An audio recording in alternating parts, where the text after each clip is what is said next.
Welcome to Beans and Breakdowns, a podcast dedicated to bridging the gap between specialty coffee and the heavy music community. Today, I'm joined by fresh off the road with a little band called Knocked Loose, Matt. Little Hello. band. Supporting Metallica. Dude, that sounds like that's kind of a crazy sentence, to be fair. Dude, it was kind of a crazy experience, you know? I mean, But, I'm sure. yeah. No, dude, thanks for having me. I got my little coffee mug here. It's two kitty cats. Mug twins almost. Dude, hell Got yeah. like a plastic shaped mug. Not bad. What are you drinking? I have some sort of roast from a coffee shop in Bristol, England called Full Court Press. Okay.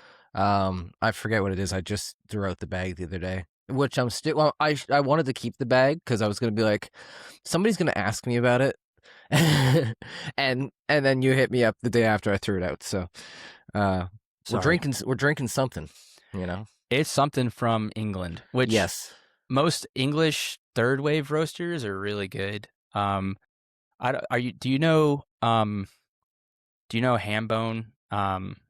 What's his first name? Blair. Blair Hammond. No. So he was in that band Wolves. Okay. From Toronto, and then he's been in England for a ton of time. He worked at Dark Arts for a long time. Gotcha. Which is in like London, Hackney area, and now he does stuff for Outbreak. Like That's sick. He's doing some coffee things for them. So Yeah, I'm sure I've met him before. yeah, he's friends with Jordan and Greg McGovern.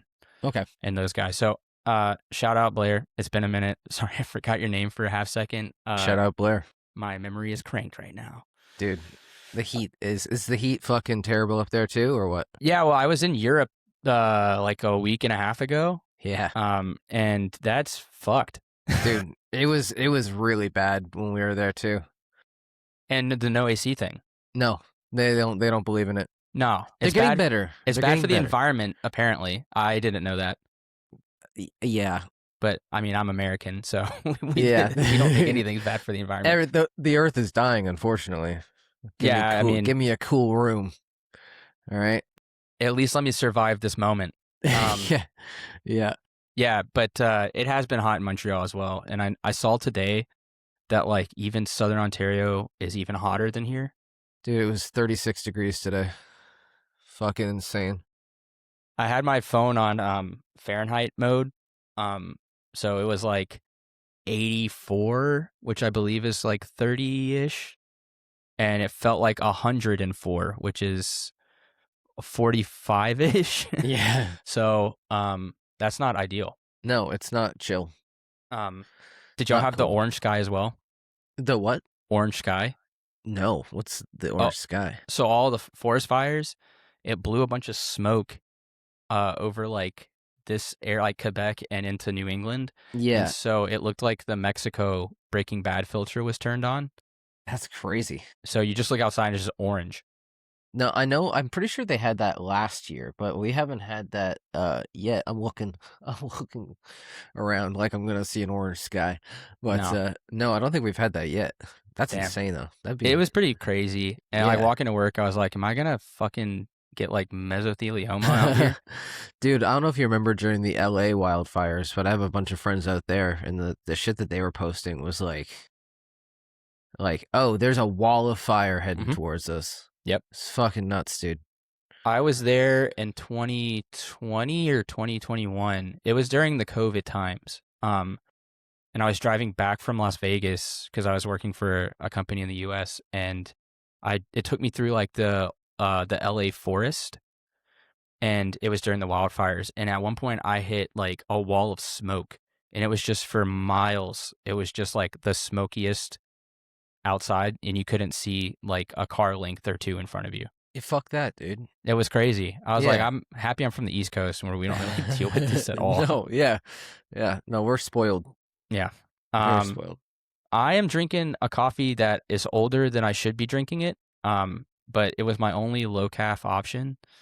But it's from Anatolia, and it's like I think it's a Colombian coffee. It's not decaf, but it's low calf, so it doesn't taste like coffee flavored water. And it's pretty good. Nice. It tastes old, but it's fine. You know what? As long as it still tastes, has a taste, you know, It had taste. that's all that matters, you know? um, how are you a coffee on the road guy? I've become a coffee on the road guy. I'm a cappuccino on the road guy. Wow. Yeah, I'm not. So I'll admit it. I'm not a much of a coffee head.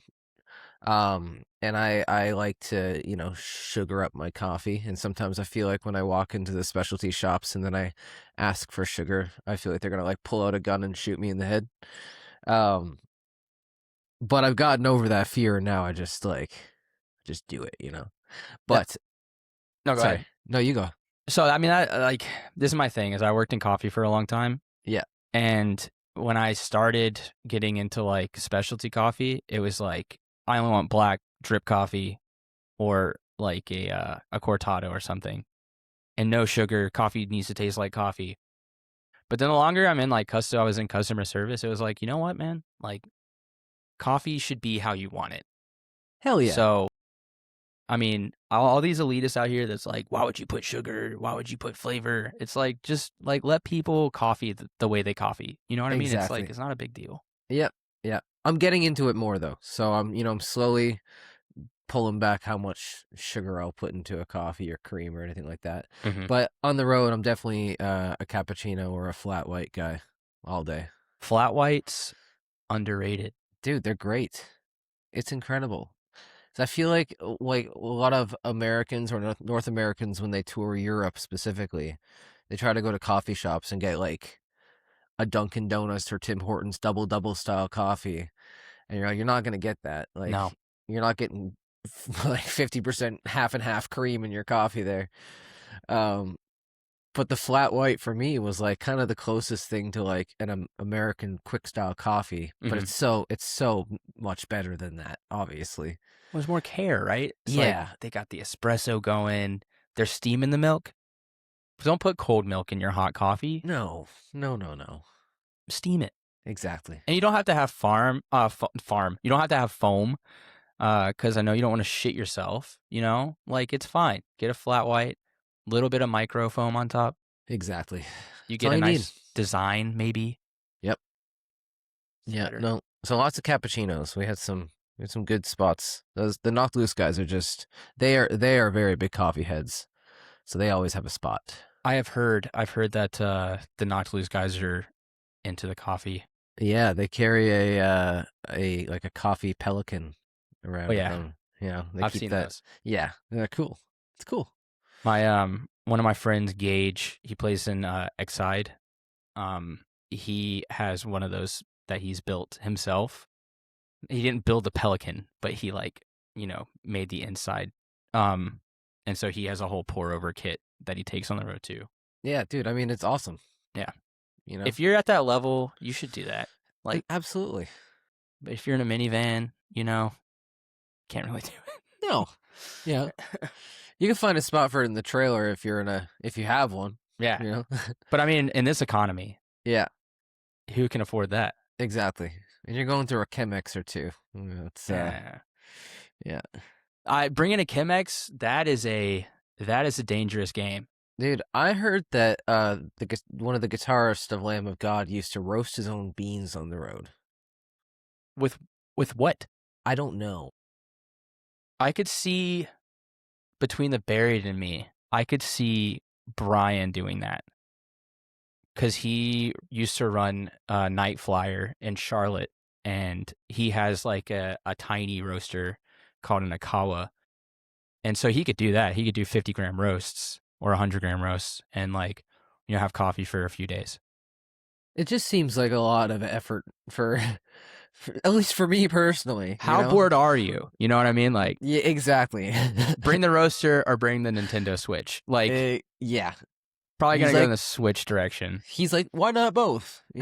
Why? I can Yeah. play my Switch while the roast is happening. Exactly. No, I mean, shout out to whoever's doing that, but Yeah. I've become a very low effort coffee person. Me too, dude. I I'm more of just like most times what's the most economic choice at the grocery store and get it quick but every time in a while I like to get a nice bag. So That's my thing is I can't bring myself to the grocery store ones. I gotta do like a $25 bag. dude, you just gotta hate yourself a little bit more. It's Trust fine. me. It's It's easy. fine. I go through it slower though because at work now we have a barista. Yeah. That's So cool. like 2 days a week they're slinging espresso and stuff. So I'll be like not making coffee today. That rocks. It's pretty sick. And we have a cold brew machine. It's even better, dude. Even better. Yep. My thing though is certain countries don't do ice. Yeah. Certain European countries, they Looking at don't. you, AC, no AC, no ice. Germany. Germany, I feel like Germany is the biggest culprit of that. The I thought it would UK be the is UK. the UK is pretty bad for the AC, but they'll give you ice. You know, they're kind of like UK is way more Americanized. I feel like than the rest of Europe. I could be wrong. I could sense that. Um, I feel like Portugal is a very Americanized place Absolutely. just because of obvious reasons. Yes. Um, Just in terms of like culture too. I feel like whatever's big musically or like nichely popular in the US is also nichely popular in the UK, and then those kind of bands or artists go over to mainland Europe and mhm. the Europeans just stand there with their arms crossed for the most part, you know? Yeah, And but then eventually they'll break through because once a band becomes so popular in North America, eventually it's kind of just like I don't know. I don't know. This is just something I've noticed. Maybe I'm just rambling now, no, I but like this take. yeah, This is what I'm interested in. yeah, dude. And then there's bands that were like maybe bigger 7 or 10 years ago in North America that are huge in Europe now. I know a few of those. Yeah, dude. And like that's cool as fuck. I mean, I wish I could just make a living touring Europe for the rest of my life. Like doing good tours in Europe, you know what I mean? Yeah, like selling out arenas. Yeah, yeah, man. And there's sometimes there are bands too that like you mention it to somebody where you're like, yeah, dude, they just did 4,000 people in Germany, and hmm you're like, excuse me, Yeah, like like it's I think Lionheart does that. big time, dude. Yeah, Yeah, get the shot, get, Quebec. get the shot does it a lot. Yeah, stick to your guns is really big in Europe.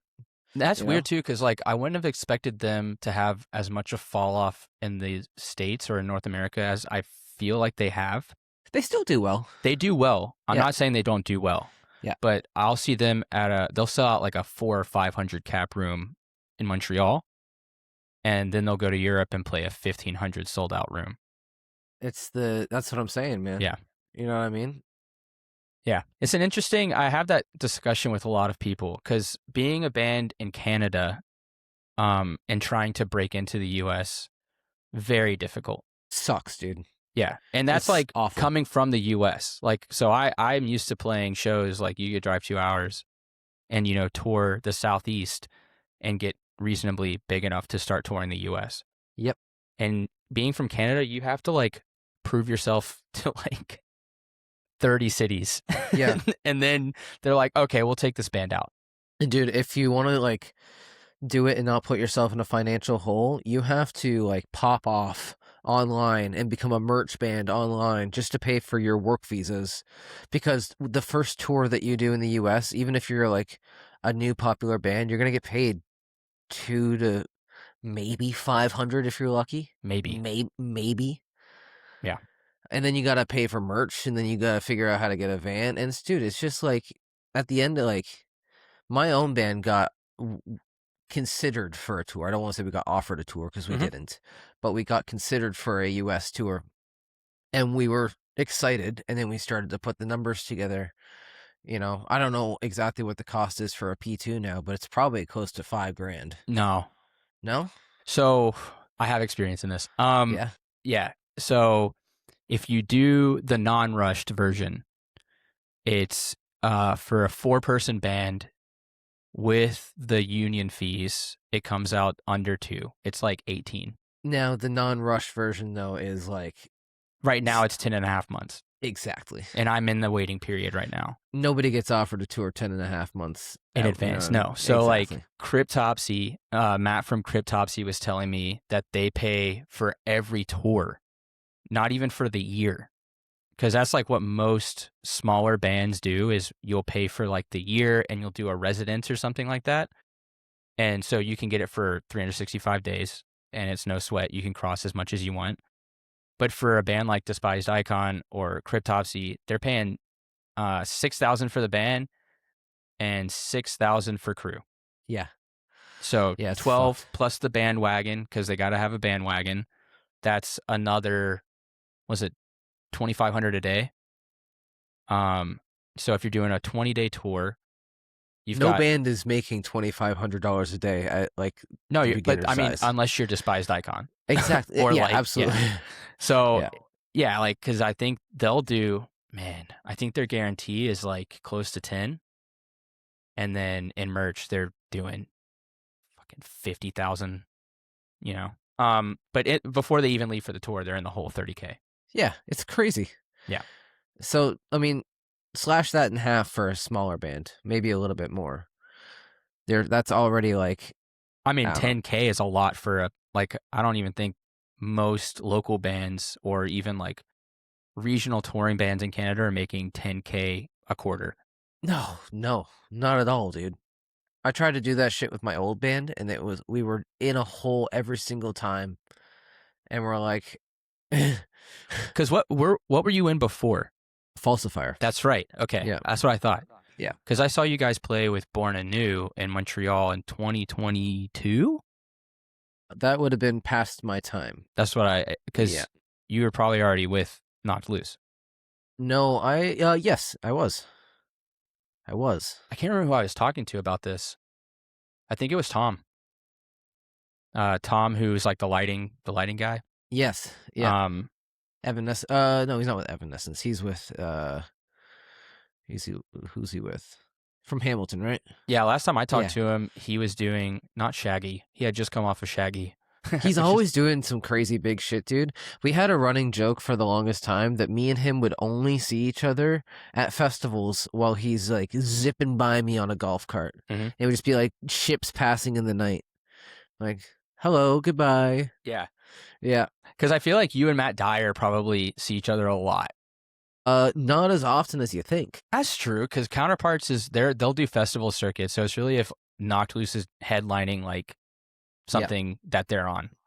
Yeah, we haven't done much with Counterparts. We did a like a Pure Noise showcase show with them in Las Vegas. That was awesome. Mhm. Shout out to Matt Dyer, by the way. He's a fucking crushing it. A true one. Yeah, he's the best. He's one of those dudes where like when I started, I like had I'll call it a positive vendetta about getting him a job or like just getting him with a band, you know what I Mhm. mean? And like any band that was available, I'd be like, Matt, like take Matt, you know? And then Counterpart Brendan from Counterparts did hit me up about like, do you have any recommendations? And I'm like, Matt. Matt Dyer. But yeah, no, we don't actually see each other very often. Damn. It sucks. I think we actually met one time Really? in person. Where? We were staying at Rob's, and I think did you live with Rob for a minute? I did. Yeah, that would have been about a year ago. Yep. Really? Yeah, it was like last summer. Yeah. And I think you had literally you came off of tour, and we were leaving the house, and you were walking in. Yeah, dude, that's hilarious. Yeah. That's so funny. I love Rob. Shout out Rob. Shout out Rob. I'm seeing him on Saturday. Nice, dude. That's fucking awesome. I miss him. Yeah, I love Rob. I like Rust a lot. Dylan's a very good friend of mine. Yep. So yeah, happy to see those guys. I haven't seen them in so long. Yeah, man. I played drums very briefly in Rust too. Really? Yeah. When it was with Tommy was in the band? Yes. Okay. Yeah. Yeah, that would have been a while ago. About 2021? Yeah. 2020, I think. Yeah. Before everything ended. Before everything ended. Yeah. And everything changed. Yeah, it's cool though, because I saw you like whenever you're not on tour, you can play a few shows with Flesh Prison. Yeah, we try to. Yeah, it's so I feel so bad, dude. We keep getting offered shows, and the guy is like, "Can we do this?" And I'm like, "I'm gone," you know. So we're trying to find a couple different fill-ins, and I think we have. So Mhm. the guys will be able to do more because I every Just the get whole Alex. yeah, that's one of them. He's the best. We got Alex. There's this other guy that we've been trying out too. He's just a good hang in general, which is really important, as you know. Yeah, Um, that's probably the most important part. yeah, and he plays better than me too. So I'm like, fuck yeah, There you you go. know, yeah. Um, and it's kind of always been in the place for like, if we can find a drummer who can do things more full time, he can take my place, and I'll switch to bass if I can play live, you know. So, Plus, playing bass sometimes more oh, dude, fun. it's so easy. I Yeah. fucked myself writing these songs. So I wrote a bunch of shits sitting down playing guitar because I've never like stood up and played guitar in my Mhm. life, and then I tried to like, and then I was starting to practice because I was gonna play guitar initially, and I'm like, I can't do this shit, dude. So I'm like, at least with bass, I can get away with like half speeding it, the Yeah. picking, you Yeah. know? You don't have to like tremolo much. Yeah. Yeah. Just play a lot of opens. Yeah, but even then, I'm like, I'm just gonna be a statue of a bassist. So, yeah, Yeah, I mean, I feel like in deathcore you just give it a bit of a head, give it some swag yeah, while you're standing. But yeah, yeah. um, that's pretty funny. I did a similar thing, because I wanted to get better at guitar, so I wrote like a death metal EP. My wife wanted to do vocals, and That's sick. we're gonna start playing shows. We have like 4 shows this year, which is cool because it's just like a fun side project. And um, I was gonna play drums because I love playing drums, and I found a guitarist that's way better than me, but he can't play pretty much any of the shows. So now I have to relearn what I wrote on guitar and stand up and play it Fuck yeah, dude. on stage with like charisma. Yeah, this So is the pain of playing live music. it really is. Nothing ever goes according to plan. You want to start a band so it can be a chill thing by your own pace, and then you're stressing out 2 days before the show, going, "Why the fuck did I agree to this?" As soon as you're like, let's play live, like doing fun stuff at home or like with some friends in the studio, that's great because you're Yeah, just, you're chilling. As soon as it's like live, you have zero control over pretty much every variable, yeah, which is great. yeah. Like, you don't get to pick what time you arrive. You don't get to pick if the electricity is good. No, yeah, One of your cables is wrong. Like, it's not fun. yeah. Is your in-ear rig gonna work properly? I'm not even going there. Dude, Probably not. I'm not even gonna cross that fucking barrier. Exactly, because you call it into existence, and now whatever in-ear rig you're gonna use next is not gonna work at your next show. I Sorry, think pal. so. As a front of house, like, cause I'll mix front of house for like Fufun or like some venues. I'll do house sound. And I love it when a band shows up with an in-ear rig. Thank you, God. Don't have to mix wedges. I just Yeah, get to worry about front of house. yeah. Being in a band with a in-ear rig probably has to be the most annoying thing. It's top 10 humbling experiences as a band person. You know what I mean? Trying to figure out your rig 5 minutes before your set's about to start. It's like, and it's not even a rig that you built yourself. So it's like, oh, this is my problem. Mhm. Like, Yeah. Why is this guitar coming through the bass wireless? yeah. Why is this guitar not coming through at all? Yeah, that's the fun part. Why aren't my ears getting click? Yeah. Why isn't my MIDI sending to the quad cortex? Yeah. Yeah. What? A number of issues. Exactly. Why is the power metering at 145 volts? Wow. Yeah. That's You know what I mean? superpower. Superpower, dude. Dude. Supercharged. It's like, can't decide if it's European or North American. That's it. Born Anew Yeah. told me they had came back from Europe when they played the show here, and the first show they played in Europe, they didn't know they needed a power, like a voltage converter. Hell yeah. They plug in their track trig and it immediately blows up. Yeah. That sounds about right. Yep.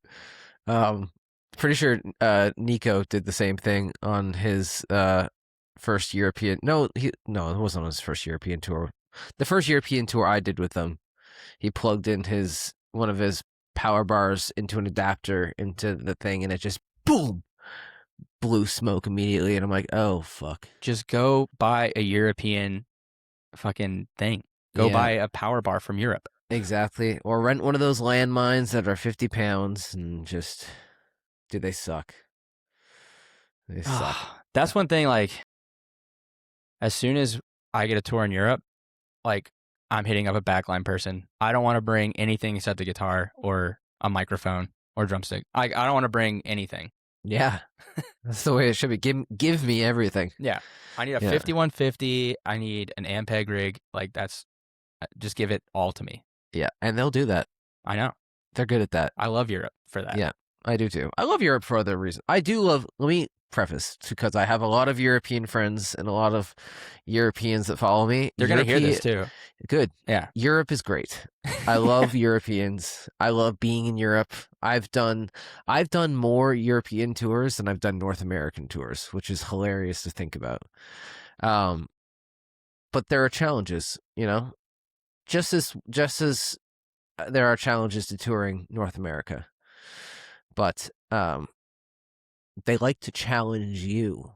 Yeah. That's all I got. No, I mean, you've done shows in Quebec. Yep. There's a little bit of that. It's a mini Europe. Yeah. Yep. It's like this guy worked for this artist that you've never heard of. Yep. But that's like his identity.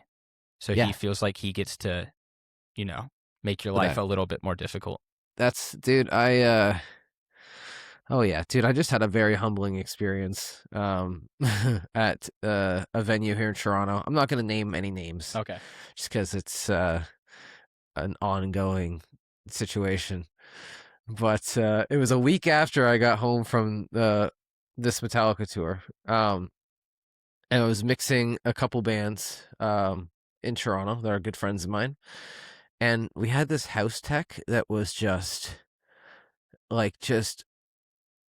had a chip on their shoulder that was like, I am the best at what I do and nobody's going to tell me anything. And like, I'm going to interject myself into every single thing. And like, dude, me and my friend were talking about like backtracks and like wanted to split them down from stereo into mono. And this house person came in and was like, well, actually, to be able to do that. And I'm like, yeah. It was the only time in my life where I had to be like, I could do the whole, I was on tour with Metallica, you know, but I'm not, I'm not going to do this. And I didn't, thank God. But, dude, it was crazy.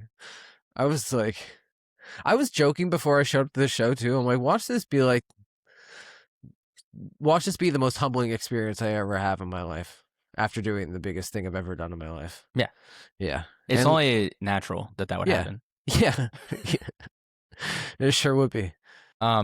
Watching, like, following stories that you're posting, mixing in like giant soccer arenas. Yeah. Crazy. It was crazy. Yeah. Yeah. I'm like as somebody who does vocals, watching Brian try to command an audience and doing a great job. But on that stage, dude, holy shit. It's tough, man. And it's awkward. Yeah, you know? it's awkward. Yeah. But he does a great job, you know? The people that he does lock in, because he's not going to lock in everybody at a show like that, you know what I mean? And he knows that too. It's just, he's got to lock in who he knows that he can, and he does, you know? It's a very impressive front man. They're all like Isaac too. I mean, Isaac is just as big of a part of getting the whole crowd engaged. You know, it's just, they put on a good show. That's what, man. Listen, as somebody who's like actively involved in local hardcore and knowing where Knocked Loose came from, which was local hardcore, people who want to, you know, give them hate because they're at the level that they are. Like, there's a decade of touring in a 15-passenger with a trailer. Yeah. Doing all of Warped Tour in a 15-passenger with a trailer. You know, like, it wasn't like they just blew up online after, like, during COVID. Yeah, Like, dude. I've seen them play to rooms of 20 people. It's not an easy journey. And And dude, they keep proving themselves and everybody else wrong. mhm, I'll give you an example, man. Like when we did Coachella, right before the set. I mean, the whole time kind of leading up, we're like, this is crazy, but like, what's it going to be like? You know what I mean? Like, is our tent going to be half full? Um, because other hardcore bands have done it before and they've had great reactions. But they're all kind of just like, it is what it is. We'll see. And then 5 minutes before that set, their manager came running up and was like, yo, the tent is at capacity. Like, this is, and they ended up having one of the craziest shows ever. mhm, Like, dude, we did that Jimmy Kimmel thing and it was kind of the same. We're like, we don't know how this is going to be taken. And it fucking blew up. yep, You know what I mean? it got huge. Yeah. So they kind of just like, they take risks and they end up working out really well for them. Now, they just have a really smart team behind them and Mhm. they're just really smart dudes in general. I think it's also, like, not trying to do something that people are gonna like.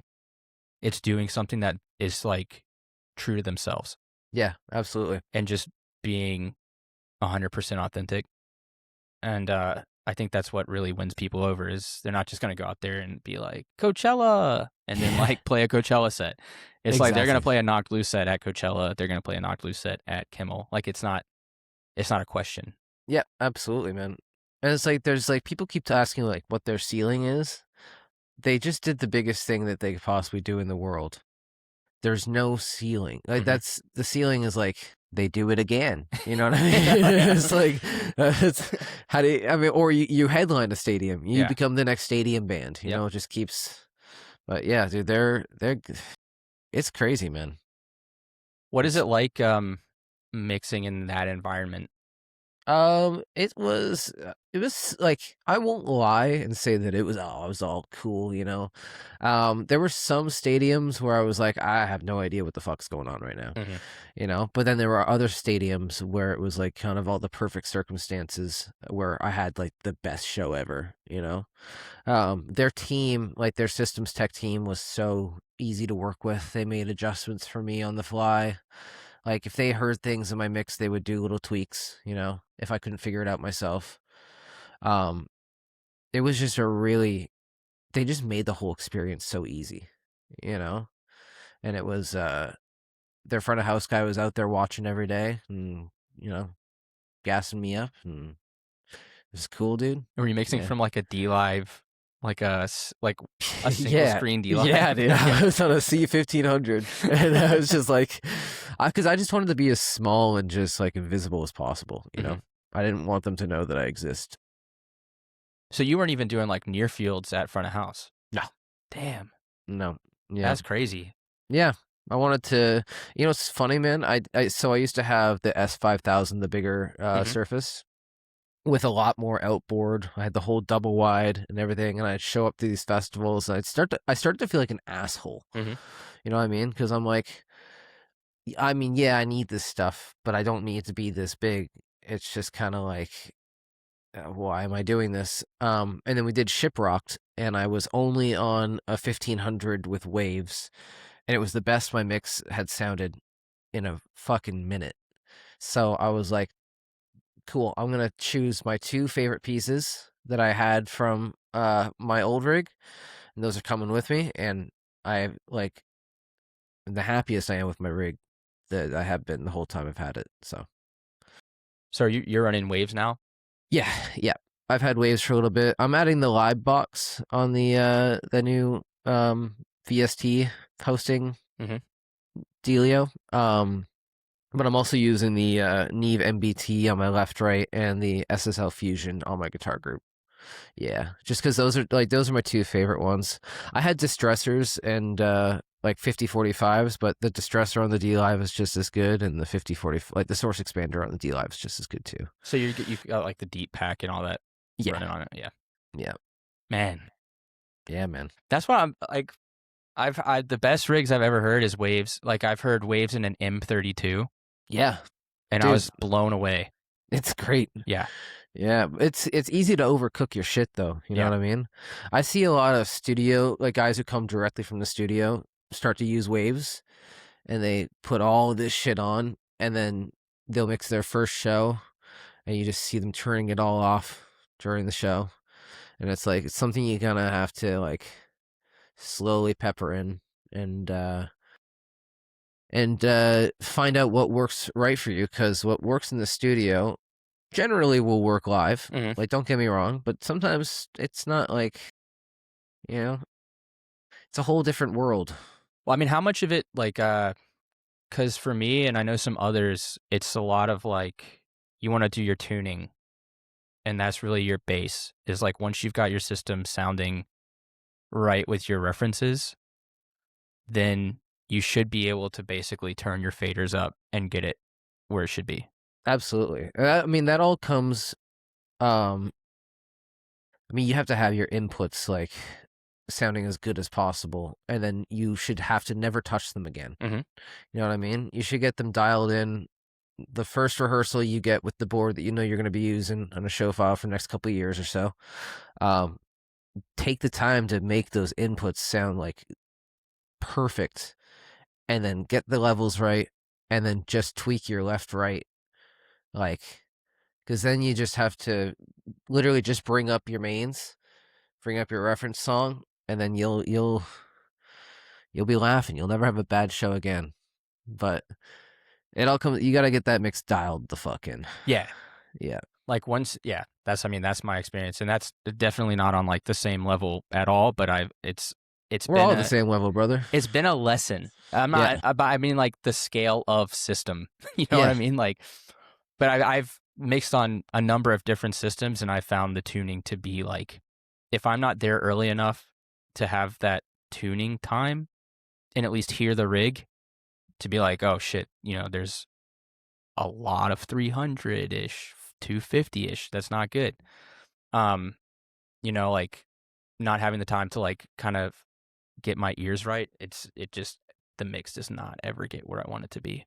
yeah. And sometimes sometimes you are fighting. You know what Hmm. I mean? Like, dude, some of these stadiums where like I said, I'm just like, I have nothing here. Yeah. Like, this is my guitars are fucking all over the place. Um, but then I'd listen to Metallica, and it was the same kind of thing too. Yeah. So I'm like, okay, cool. This You're is not a you're at the mercy of the e- venue. exactly. Yeah. I was Kimmel a very different situation. Uh, that was a strange situation. So I wasn't even supposed to be there in general.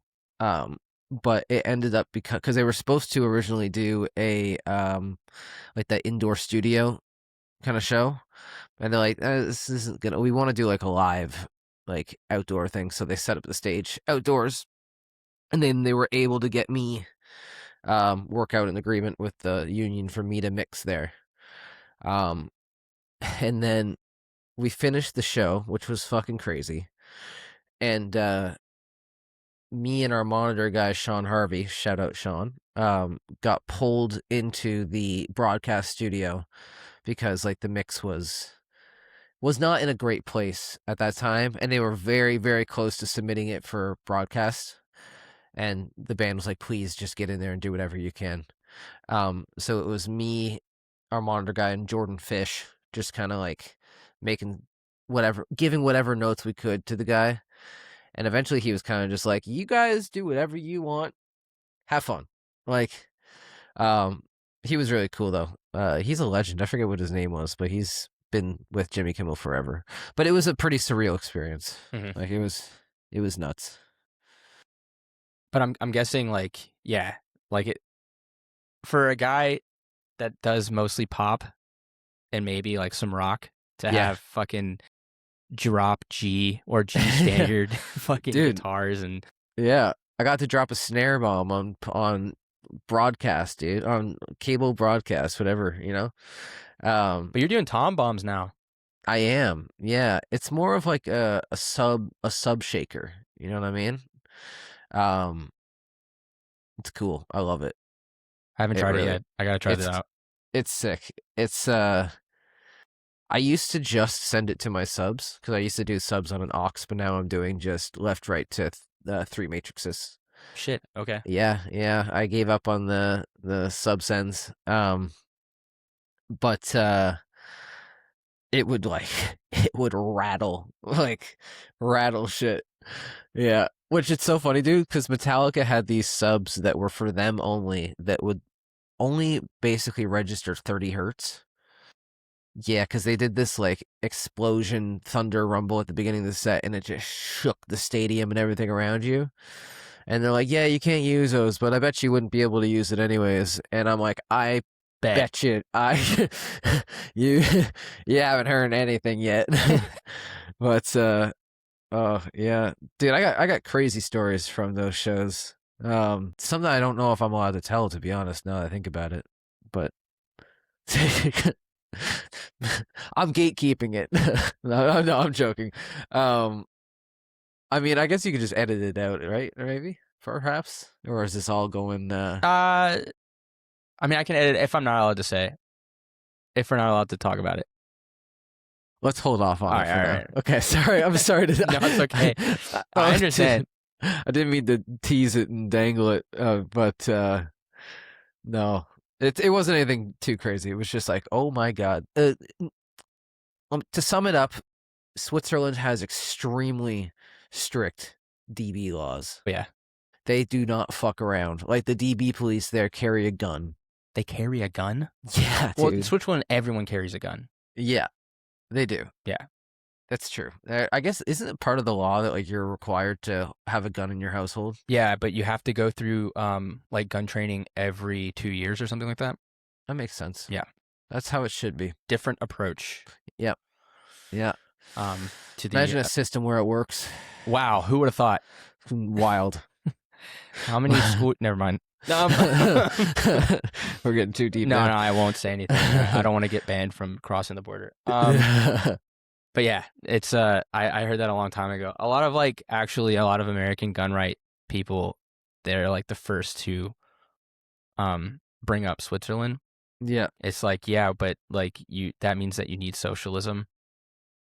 I mean, you guys don't want that. So Exactly, man. pick your poison. Dude, you know what's crazy? After the we've had a few shootings the last couple of days in Toronto, and I've been seeing people being like, "You see, it happens everywhere. It happens even in Canada." I'm like, not at the frequency. It's not normal. No, it's not. In the Like, U.S., it's just normal. yeah, like it happened in Toronto, and it affected people. Yeah. You know what I mean? Yeah, I mean, we had a shooting here in Montreal, and it can't even be considered a mass shooting. There was a guy who had a gun who was he came here from Alberta and was like targeting police officers, I believe. So I mean, that's a different thing. But he I mean, he like shot 2 people. Yeah, I think there's just crazy people all over the world, unfortunately. Yeah, I mean, that's just, You know? there is mental illness and people have it, and if it's not addressed, things like this can happen. Exactly. But not to get, too crazy political deep on this. Find our way back to the surface. But I mean, yeah, I mean, I'm sure that's there's your fair share of odd experiences. Yeah, dude. There's yeah, I got some stories. Should write a book one day. That'd be cool. The memoirs. Yeah, you know what's funny, man? I like fucking 7 or 8 years ago, after I stopped touring with Falsifier, I was like, I want to like write down my notes about what I did with Falsifier because it was really, really cool, and I'm never gonna do music stuff again. And then 2 years later, On tour with Metallica. on tour with Metallica, yeah. So I'm like, maybe I should pick up that memoir again. But But you just taught like a little, like not a little. You taught a class. yeah, that was my 3rd year back there, actually. What is that? How do I phrase this? Are people like into the content? Like the students? Yeah, like I feel like for a lot of students studying sound, like metal is not really their first pick. Yeah. But I'm sure like navigating a mix and explaining the intricacies of it is like really good subject because it's very different than mixing anything else. Yeah. So every time I've done this guest lecture at my old school, I always begin it by saying, "Who here has heard of Knocked Loose?" And literally every single person in the class raises their hand, and I'm like, "Oh, let's fucking go! This is gonna be Hell awesome!" yes. And they're so engaged, dude, That's and sick. they're so stoked. And I'm like, "It's dude, I like." When I went there, we had good guest lecturers, like don't get me wrong, but Hmm. like if we had somebody in a band that I was actively listening to, or like somebody who worked for a band, sorry, um, I I would be probably losing my mind. And they're all the coolest kids. Like I get to talk to them for like almost 30 minutes, 45 minutes after the class, and they're all just so like engaged and they care, you know what I mean? So it's really cool to see. Um, that school is good in general, you know. What I'm school is not it? It's OIART, Ontario Institute of Audio Recording Technology in That's London. cool. Yeah, it's I think it's one of the best for sure. They're all like all the audio schools are great, you know, but they kind of have like the program condensed down the best, Hmm. cut out a lot of the filler stuff that you don't need that other schools might teach and get you like they have the highest success rate in the Okay. industry. Yeah. That's like there's a couple in Montreal that like I've had friends that went to it, and Yeah. it's a lot of like if you're already doing this, you're gonna know it already. Yeah. Um, Yeah. and I feel like practicality is the most important thing. So if you're not able to get behind a console and like actually do stuff at the school, that's my experience too. Is like there was theoretical part of it, which is cool, but then if you're not like in a studio or in a venue, it's really hard to, make those connections with what you're learning. Absolutely. The cool thing about that school too is that you would do like maybe 6 hours of class, Hmm. and then you immediately after you'd have like 30 minutes, and then you do 6 hours of labs. So you're like you said behind that console with like at least an intern, um going through all the stuff and like putting it all to use. But then they get you out in the real world too, doing like festivals before you graduate. My year was different. I was there during COVID, so Oh, we were okay. all kind of like half online, half in person. But Hmm. it's cool. They're just a really cool school. Yeah, that's cool. Yeah, yeah, man. That's how I think Full Sail. I almost went to Full Sail. I almost did that too. Very expensive school. Yep. I almost did Berkeley. I know Berkeley had an audio program. They do. Yep. Man, Hmm. very expensive school. Oh, it's insane. Um, I was about to go to Concordia for electroacoustics, which is a very outdated term. Um, but I was going to go for film sound, but it was more for like I just wanted a degree.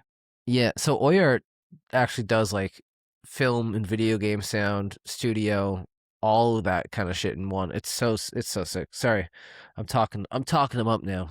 Not a paid sponsorship. Send them to check. Yeah, I know. I Waves and gotta. or art. Yep. Or art. um, yeah. I mean, I think school's important. I Like, think so too. yeah, like, it's very important. And But I also don't think people should get hung up on thinking that they need to go to school to get into this industry, you know? 'Cause I know so many people who have been wildly successful, never went to school once because they don't need to. yeah, Some people are just built different. built different. I'm built with spare parts. I mean, or you could be like somebody who started as a case pusher and then, Exactly. yeah, Yeah. Respect, dude. Our fucking drum tech started as our merch truck driver. You know what I mean? I'm pretty sure, dude. I'm pretty sure Lars's drum tech was like, dude, he was like, I forget what he did, but it was not drum teching. It was a much lower role on the Metallica tour. But it's just how it goes, man. I mean, it's like what, like 80% who you know? 80% who you know, 10% being a good hang, and 10% having actual skill. Yeah. Yeah.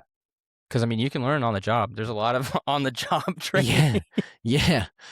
Exactly. Um, But what do you have coming down the pike for for Flesh Prison? Are you gonna try to do some more things or? But yeah, we got a whole EP that we're just about finished. We're just doing some final kind of tweaks. We got a music video that our bassist Brett is just wrapping up. It looks incredible. We got another song that we just confirmed a pretty cool guest vocalist, Canadian guest vocalist for. Montreal guest vocalist? Oh, Yeah, a man from Montreal. I think I know who it is. You don't know. I No bet one you I knows. do. You probably know. I'm sure. Everybody probably knows. I gotta stop talking though. My band's gonna kill me. Yeah. But we might film a video for that one too. We're just deciding some logistics. Mhm. Yeah. But then we got a ton of other stuff too. Like we're just trying to pump out as much as we can. You know, we want to do a full length eventually too. So, but it's just kind of it all depends on where I am in the world. How long are you home unfortunately. for? I'm home for 2 months ish. I fly to Montreal for Warp Tour, which I will see you there. Wait, who are you mixing at Warped Tour? I'm doing a TM front of house for Mice and Men. Ah, yeah, that's right. Yeah, so I'll see you there. See you there. Yeah. And Matt Dyer. And Matt Dyer, yes. I didn't even think I forgot about that. But other than that, I'm just doing local stuff. I'm trying to keep my schedule kind of open, just because I want to feel like I have a summer. You know. I understand. Yeah, my first Toronto summer too, so it's trying to live it up. You don't want to hang out in Brantford all summer? No, I did that last summer, and as much as like I said, I love Rob. I don't love Brantford. No. No. So I Love staying with Rob. I love Rob. Let me say that again. But yeah, I think I'd rather hang out in Hamilton all summer. I don't know about that one either. I don't mind it. Yeah, Hamilton is cool. I have a lot of friends in Hamilton. I just love being in the city. You know what I mean? There's something about being in Toronto that's like brings a tear to my eye. Yeah. It's and there's something about Toronto in the summertime that's just like a beautiful vibe. There's something about any big city in the summertime. I feel like I was just in Toronto. I cannot remember. I've enjoyed it more recently. Me too. I used to hate it. I used to hate it. Yeah. I used to actively talk shit about Toronto. Is it because you would only do shows there? No, it was before I was doing shows there and I was working. So I would come from Montreal to work shows. That's even worse. And it's terrible. And yeah. I have a lot of friends in Toronto, but the crews in Toronto are not fun to work with. No, they're mean. They're not good. No, they're very, very stubborn. For no good reason. I had a pre-COVID. I worked at the Civic Center. I was mixing a band that was doing a corporate event, and I had a Myers. What's the old school like blue rigs? You know the speakers that are like blue Tolex on the outside. That's not the Leopard, is it? No, no, sir, it was not. I was gonna say because I just did that. No, the Leopards are great, and that had blue on it. I don't know. Anyway, it was like it was 3-point sources per side. Yeah, stacked on double 18s. So it was like two double 18s. It was not good. And like one of the ones like on the right side kept going in and out. Yeah. And I'm telling the house guy, I'm like, yo, that speaker, like the connection's bad because I can hear it crackling in and out. And he's like, I don't hear it. And I'm like, dude, I'm telling you, bro, I can hear it. It's every time the kick hits, I can hear it crackling in and out. And he's like, I don't hear it. And sure enough, at the end of the night, he's like, yeah, it was bad. I was like, dude, they're either the most proactive house people, they're either the most proactive people, or they just are so indifferent about being there that you're like, why are you here? Yeah, just don't do it. Yeah. Like, dude, I try to stop. I do house stuff sometimes here in Toronto, and it's stressful. Like, it's a very humbling experience, you know? But I mean, you chose to do it, you know? Suck it up. Signed up for it. Yeah. Go figure it out. That's how I feel at Fliff sometimes. I'm like, none of this shit works. Like, no, I'm looking at a tech writer from a band. I'm like, we don't have any of that. Dude. I'm like, you need 3 Beta 91s. We have one that works. Yeah, and then you got to climb up that 18-foot stage too. Dude, don't talk to me about it. I know What you don't it's even know is that there's a snake at the back of the stage, right? So they have a copper snake that's running to an amp closet that has the 64, like the DL, not the DL, but like the Allen and Heath 64 yeah, with an Avantis out front of house. yeah, Um, I don't understand why they made the Avantis. dude. Just don't make it. I know. The It's like the slowest DSP yeah, on a console that price that I think yeah, I could ever imagine. dude. The price point is not that much off from the D Live, is it not? It is not. Yeah, And that's so I'm fucked like, up. can we sell this and just get a fucking 1500 Yeah, a 1500 in that room would be perfect. because it's so small. Yeah, So I prefer mixing on the other side in that like shotgun room with a X32 because the PA makes more sense and the X32 has a better workflow compared to an Avantis. yeah, I dude. won't I won't go so far to say that, but it's if I have my like iPad and computer set up, I can do it way easier. For sure. I think we're gonna start seeing a lot more dudes bringing out that SQ7 or SQ5 Plus Mm-hmm. with the deep package, dude. If they have waves too, like it's over. I'm tempted. Yeah, I want to try it. I feel like it's probably good. Yeah. You know what I mean? Good enough for like it's good enough to send into a PA that's gonna be great. Do you know John Edwards? Yeah, he does Terror Mm-hmm. and yeah, I He love does like John. Terror and Undeath, and he owned a SQ5 Hmm. with a Waves rig, Oh yeah. and he swore by it. Like last time I talked to him, he was like could not talk enough about it. And then Matt Dyer doing counterparts on a SQ5 with Waves. Yep. My boy, you know Dan Bell at all? No. He's he's a technical coordinator for Lee's Palace in Toronto, but he also does the band Arm's Length. Oh yeah, I know Arm's Length. He's a young lad. He's crushing it right now, and I think he was on an SQ5 for a bit, but he's on a 1500 now. I've But even been debating on getting a Wing Compact. they're good. I haven't touched one, You know, they're cool. I still hear those Behringer preamps though. That's the thing. but they're the Midas Pro preamps. Are they? Mm-hmm.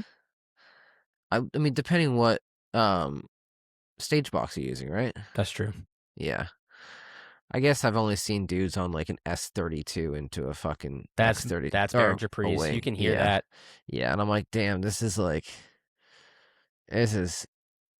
yeah. Get the if you're gonna get a state like listen, if get an X32, but then you can get the Midas stage box. Yeah, Just do dude, that. I just did a tour with the band Fox Lake, Mhm. and we had another engineer out with us. A great guy named James Hill. He does While She Sleeps and a couple other bands. But he was doing Ocean Grove, and he was sent like a prototype wing from the beta testing era from Behringer, and he was getting this crazy digital distortion when a transient like would really poke through, and we went through everything, couldn't figure it out. It was the volume pot for his headphone amp. Like it was the when he had it turned up, it would clip out his entire console, like through the left right. And he sent it to Behringer. He's like, "This is what's going on," and Mhm. they're like, "We don't know." And I was like, I've heard that their tech support is horrible. "It's not great." And that's So the good thing about Allen and Heath is that if you're in Canada, it's jam. Which I almost had a job doing support for all the Allen and Heath stuff. yeah, Which Jim is awesome. Allen and Heath is just great in general, man. They're gonna whatever they do next is just gonna knock people's socks off. since the Digico like merging, Yeah, it's unbeatable. yeah, dude. I wish they could like merge with Rupert Neve or Yeah. someone like that, so they could so you could get 1073 preamps in your like straight on your console, Yamaha straight into owns your it. mix rack. Yeah, yeah, you're right. True. So you could switch over to like a QL5. Listen, if I was to switch consoles, I would probably switch to Yamaha. I used to not have that take because I was used to working on an M7 and what was the LS9? Yeah, LS9, worst console ever made. it's terrible. Dude. If anybody ever like it's a boat anchor, don't use it. Just don't Yeah, buy it. And yeah, the M7 is just an even bigger boat anchor.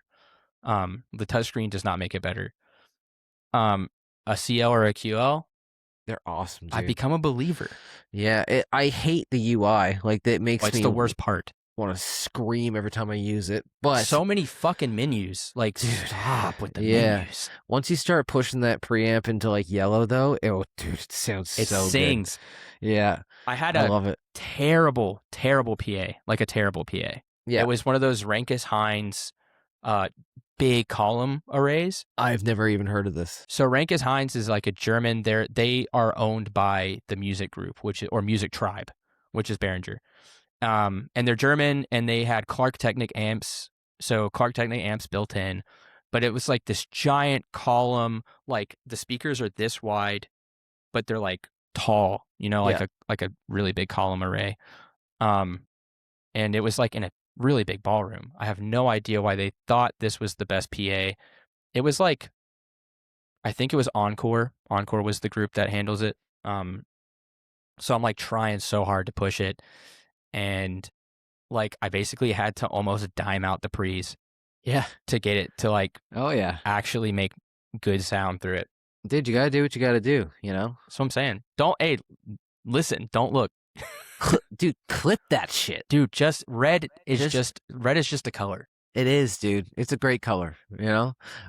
Dude, one of the last tours I did with Fox Lake, I mixed on a Line 6 PA. No. It may as well have been 2 Spider amps suspended to the ceiling, brother. No. It was crazy. With like the speaker modeling on the back or whatever. Like it's that dumb shit. Yeah. And they had a DBC limit of 102 peak. So you're mixing at a church. Yes. You're mixing a comedy club. Yeah.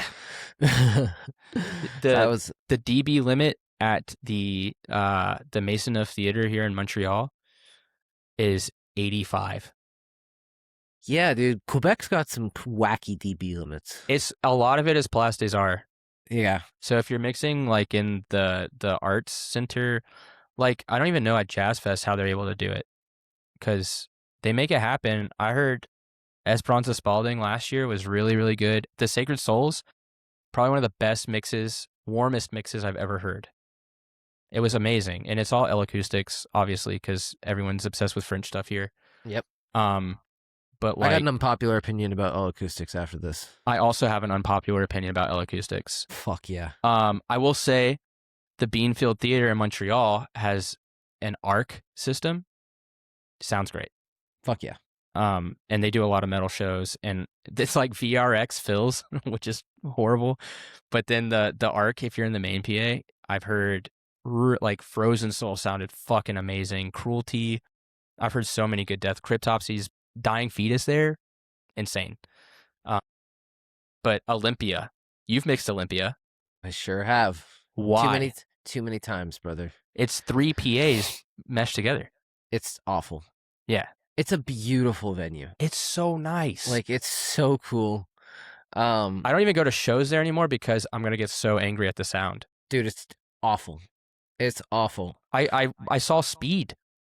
Mm-hmm. It was that fucking Knocked Loose show. That Speed. It was Speed opening. Yep. Loathe, Speed, and Omerta. No, that was not Omerta.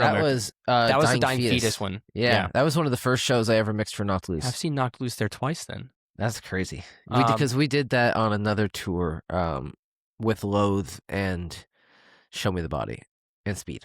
Yes, I believe Speed. You couldn't hear anything.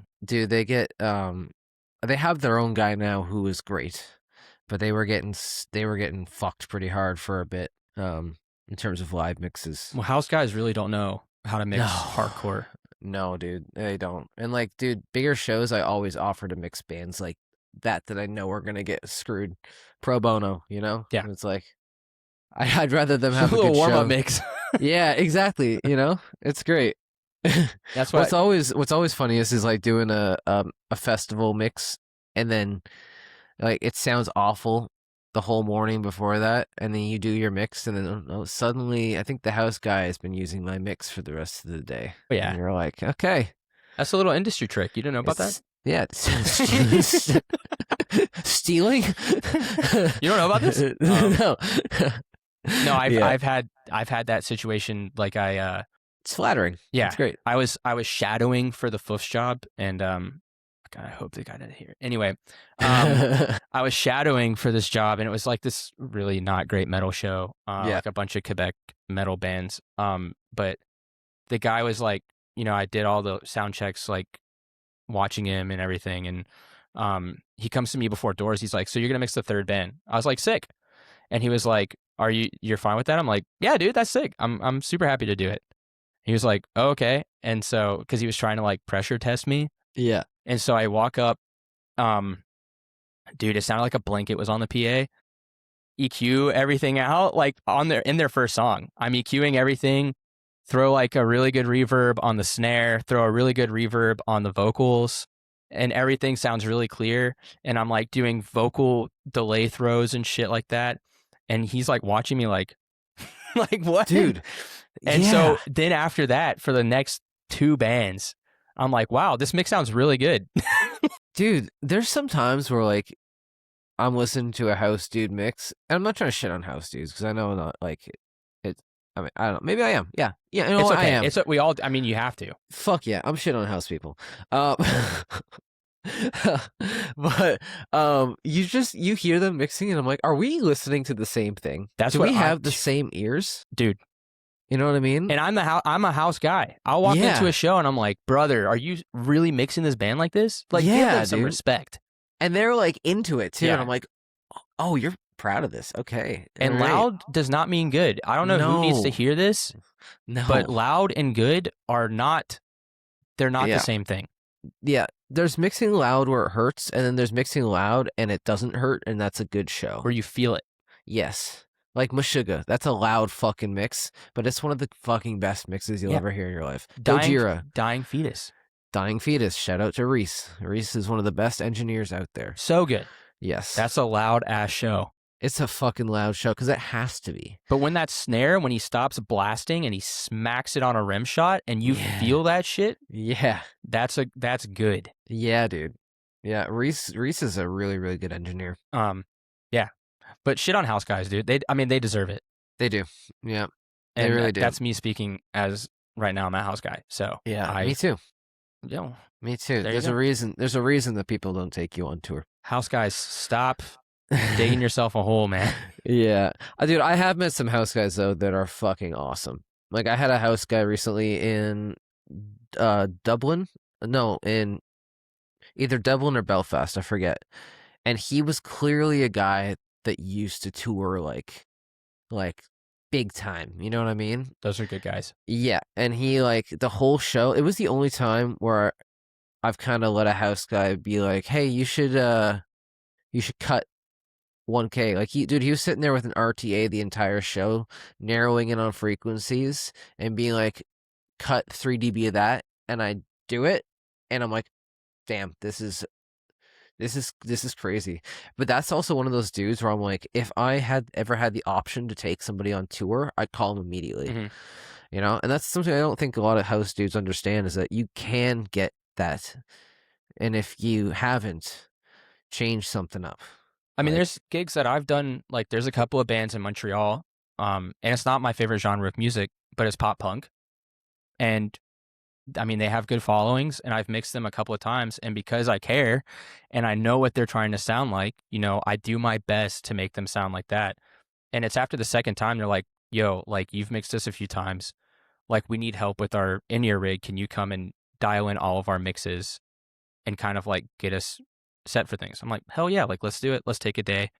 And then like if they need me to mix a local show or like go out of town and they have enough in their guarantee, you know, then it happens. Like that's show that you care in your house gig, and people will call you. Dude, show you care and the rest will follow with, man. You know what's fun for me? I always take house gigs as like, this is practice for me. Mm-hmm. This is paid practice. Like I get to mix something new. I get to be thrown into a whole new situation with people I've never worked with before, you know. Um, Figuring out new personalities. Like It's like chops. it is. Yeah. It's just you're dialing in your shit Go mix for a mega fun. church. Yeah, I would rather not. Dude, it's sick.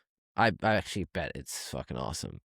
But Mixing on a VI 3000 with a brand new like JBL Vertec rig.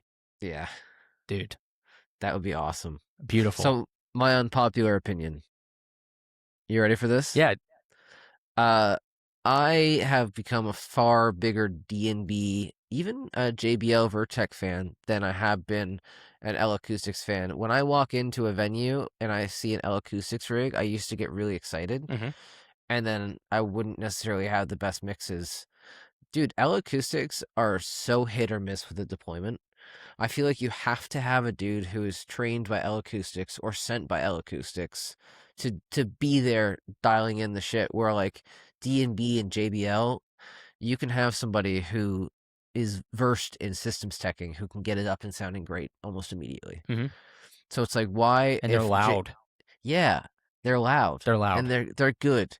But I'm like, if this is possible with these rigs like D&B and JBL, how come L Acoustics, who's supposed to be the absolute best, and I still do believe that maybe they are the best, you know, because dude, when an L Acoustic rig sounds good, it's It fucking sounds good. great. Yeah, it's awesome. Um, but they have to change something up to make it easier for mom and pop shops to deploy it without a trained L Acoustics person. Yeah. And maybe they're doing that for jobs. I mean, it would be a very French thing to do, to be like, you have to have one of our guys to make it sound right. Yes. But I've heard, I did a country fest one time where I was doing like LED wall support, and the fucking K2 rig, oh my God, it sounded amazing. Yeah, dude. But it's obviously, they have like, there's a fucking L acoustic guy on site. Yep. So, Yeah. Dude, I did a month of Cohesion. oh yeah. I loved it. We also had Brian Sankis, he's like one of the best systems techs in the world, deploying the system every day. So that was kind of like, if you can't make your mix sound good on this, you're just a bad mixer in general, you know? But dude, it sounds mean. You know what I Mm-hmm. mean? It looks mean, it sounds mean, and it's just like, it works really well for metal. But I know people have their thoughts on it thus far. You know, it's new. You know, Have you done Adamson? I have, yeah, we have Adamson at Lee's Palace now. Um, it's okay. I feel like they're close to D&B.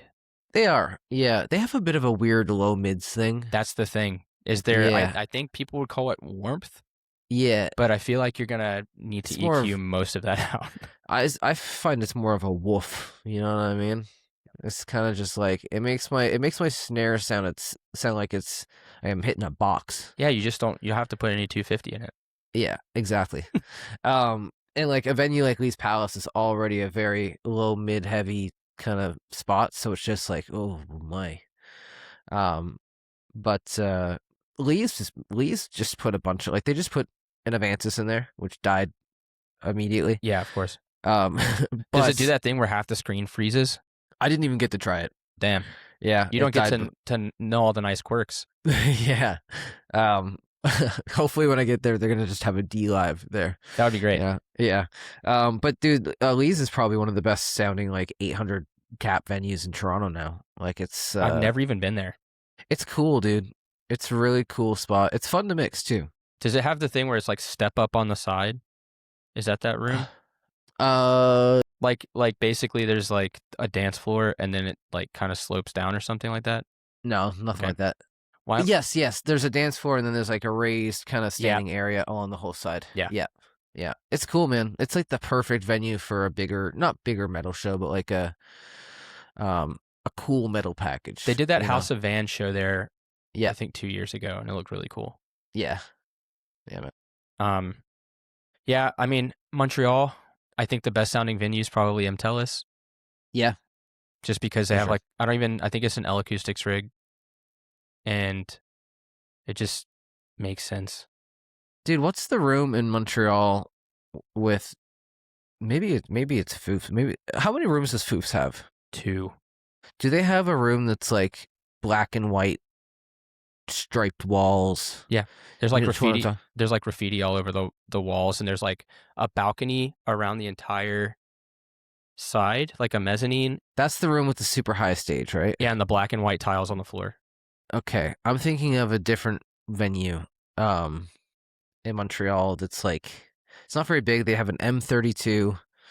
Uh God damn it, it's gonna drive me An crazy. M32. Oh, I think that is Barleritz. Barleritz. Dude, it sounds good in there. It sounds good. Yeah. Like That's where I've I heard had the M32 with the Waves rig.